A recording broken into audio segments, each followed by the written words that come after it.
I decided I needed to go and see this family. And that's exactly what I did today. So I travelled to Birmingham today to see the family. I met with the mum, the auntie and April herself. And it became very clear very quickly the impact that this has had on a family, on a working class British family from Birmingham.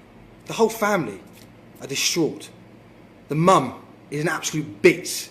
She can't even watch the video. She cries every day because of what's happened to her daughter.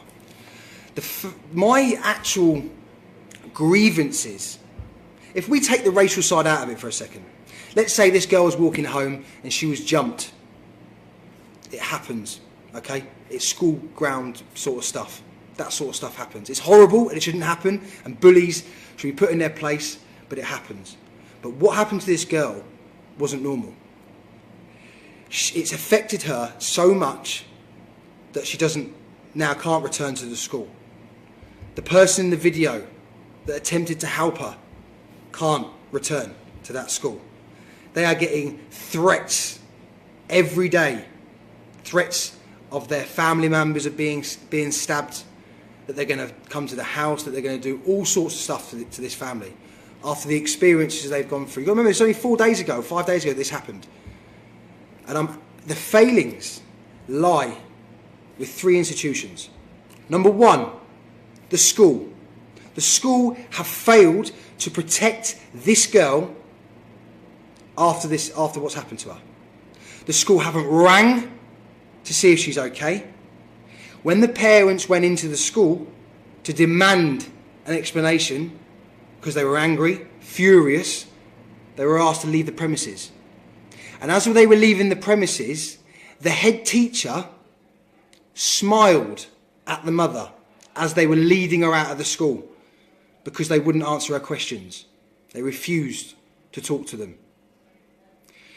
Let me start by saying this school that she goes to, the white population of the school are a minority. There's not a lot of white kids. There's 31 children in her class and 25 of them are not white. That's not a problem. I've got no issues with that.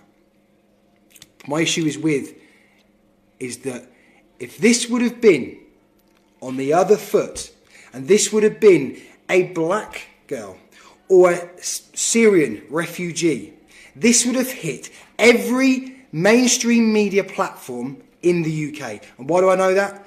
Because you look at Jamal.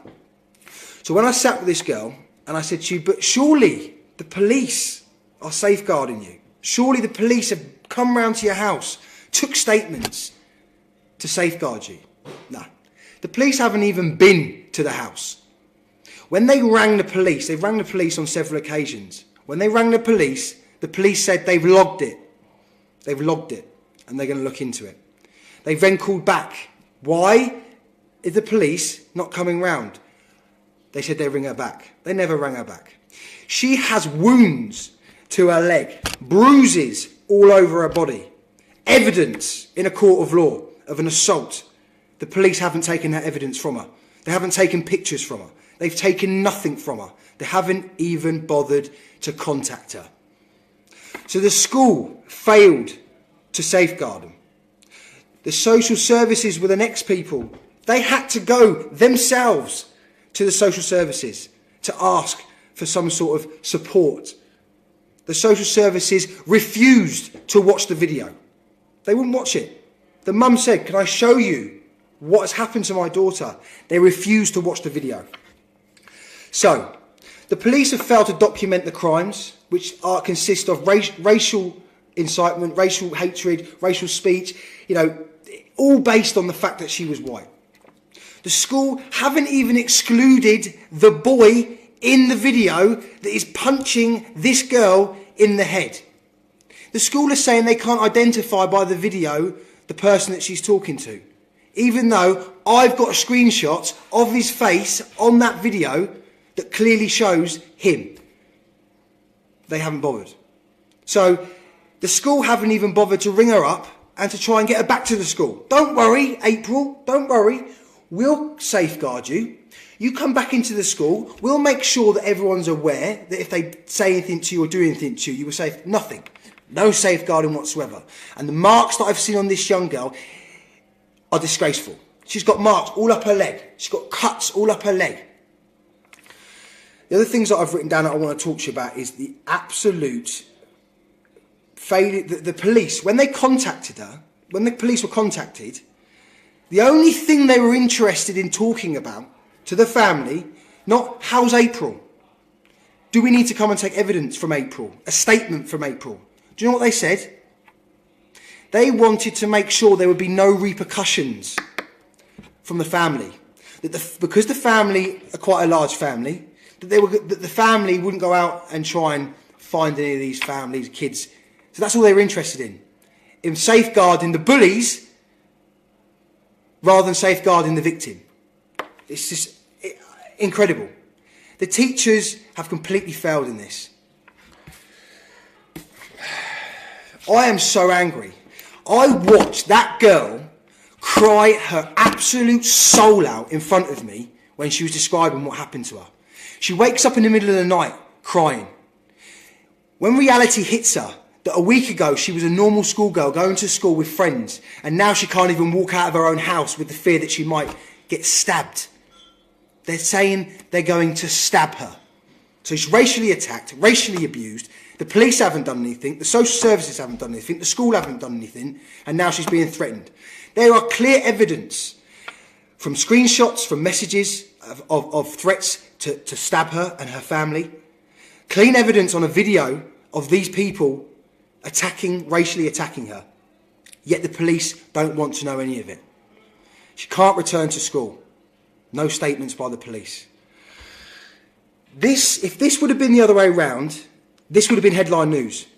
So we're not going to let this go. I'm going, when the kids have finished school and they've all left that school, I'm going to that school and I'm going to take you all with me. And I'm going to find out, whoever I speak to, the failings by that school to safeguard that 12-year-old girl. Her life, she feels like her life is over. That's what she feels like. She feels like her life is completely over. So I'm going to go to that school. I'm going to find out, when the kids aren't there, when they're all gone home and the teachers are there on their own, I'm going to go to that school and I'm going to find out why. Why have they not safeguarded this girl? Why have they not attempted to help her get back to school to safeguard her for her education? They're not even interested in having her back at that school. Because the majority of children in that school are from other backgrounds that aren't white, and they don't want to cause a problem. This is all to do with the fact is the police don't want to look like they're being racist, the school don't want to look like they're being racist, and the social services don't want to look like they're being racist. So I'm going to the school. And then I'm going to go to the police station. And then I'm going to go to the social services, and I'm going to put a camera in their faces. I'm going to find out why they are not safeguarding this girl from what's going on. There are serious questions that need to be answered, and I am not going to let this... Sorry. So I'm just letting you know, stay tuned. This is a developing story. Questions need to be asked. You've got to understand, Jamal had water put on his face and he was pushed to the ground. The reason that happened was because he threatened to stab Bailey earlier in the day. And Bailey had to make it clear to him, because of all the knife crime going around this country, that he wasn't just going to walk away from that. He made sure Jamal knew that you're not just going to walk around the school telling people you're going to stab me. Now look at what happened to this girl.